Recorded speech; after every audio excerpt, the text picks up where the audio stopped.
Arthur felt a shiver run through him. But she said nothing. She simply stared. When Arthur asked the priest who she was, the priest froze. No one else was here, he whispered, his eyes full of fear.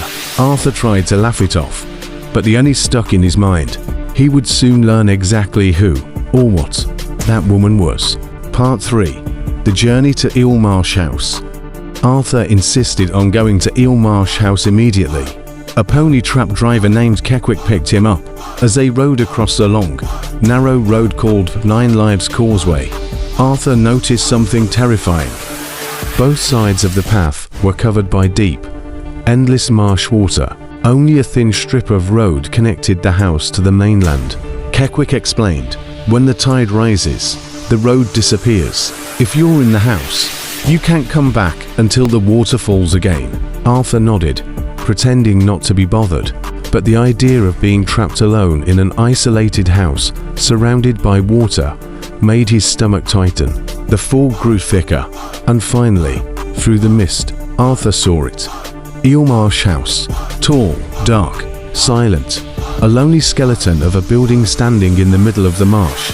No neighbors, no village, just endless water, and the wind whispering across the wetlands. Arthur stepped inside. It smelled of dust, old wood, and something else, something distant and rotten. He began his work, searching through Mrs. Drablow's old papers. Everything seemed normal, until the sun began to set. Part 4. The first noises. As darkness crawled across the marsh, Arthur heard it slam. A door upstairs banged shut violently. Arthur grabbed a candle and went upstairs, his heart thumping fast. He reached the door locked. Someone, or something, was inside. He called out, "Hello? Anyone there?" No answer. Later, when he returned with a key, the door was open, the room empty. No footprints, no dust disturbed, only cold air.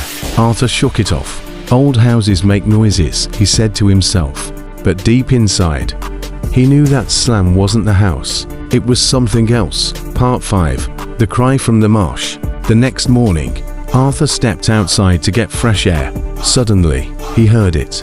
A scream. A horse crying. A man yelling. Then a splash. A child screaming in terror. Arthur froze. He ran toward the sound, but found nothing. Only water and fog. No horse. No cart. No man. The screams came again, echoing, fading, repeating. Arthur slowly realized he was hearing a death that happened years ago. A death trapped in time. When he asked Keckwick about it, the man's face turned colorless. "Don't ask questions," he said. "Just finish your work and leave." But Arthur wasn't leaving. Not yet. Part 6. The woman in black appears again. That afternoon, Arthur went toward the small cemetery near the house. Fog curled around the gravestones, and then he saw her, the woman in black.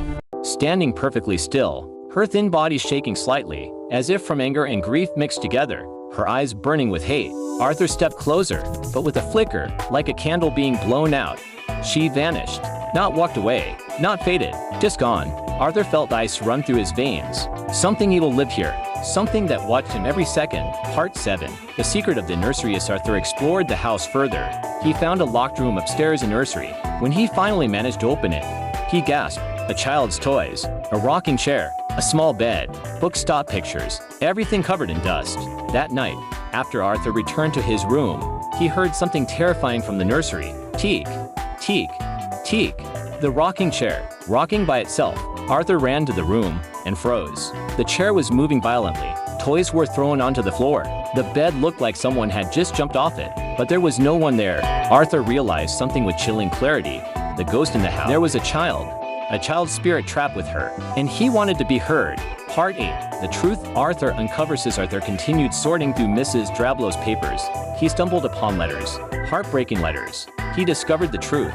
Mrs. Drablow had a younger sister named Janet Humphrey, the woman in black. Janet fell in love, became pregnant, but was forced by her strict family to give her baby away. Mrs. Drablow took the child and raised him as her own. Janet was allowed to see him, but never to reveal she was his mother. One day, the child and his adoptive parents were crossing the marsh in a pony trap. They became lost in the fog. The horse panicked, the cart toppled, and everyone drowned. Janet watched helplessly from a distance as her son died. She never recovered. Her grief turned into madness, her madness into hatred, her hatred into a curse. After her death, her ghost, the woman in black, returned, and whenever she was seen, a child died.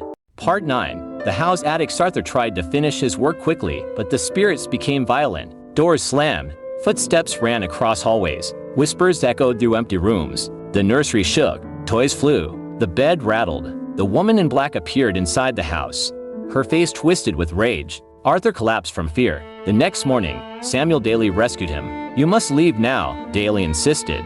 "That house is cursed." Arthur agreed. He was traumatized but believed it was over. He returned to London, married the woman he loved, Stella. They had a beautiful baby boy. Life felt normal again. Until Part 10. The final Eticone. Bright sunny day. Arthur, Stella, and the baby went to a fair. Children laughing, music playing, joy everywhere. Arthur pushed the baby's pram, and then his heart froze. She was there, the woman in black, standing by a tree, watching him, her eyes burning with triumph. Arthur whispered, "No, not here, not again." Before he could reach the baby, a large horse-drawn carriage suddenly panicked. The horse reared, out of control. The carriage crashed into Stella and the baby. Arthur screamed. The baby died instantly. Stella survived, but only for a few weeks. Then she, too, passed away from her injuries. The curse had taken everything from him. Arthur understood. He survived Deal Marsh House, but she followed him, across the marsh, across the towns, across the years. The woman in black never forgave, never stopped, never arrested, and she never will. Outrow. End of story. This is the story Arthur Kipps kept hidden his whole life. A story not of imagination, but of real horror. A ghost, a curse, and a grief so powerful it became death itself. Whenever she is seen, a child dies. So if you ever find yourself near a lonely marsh and you see a woman standing far away, dressed in all black, staring at you with hollow, burning eyes, turn away. Run. Do not look back, because the woman in black never forgives and never leaves alone anyone who has seen her.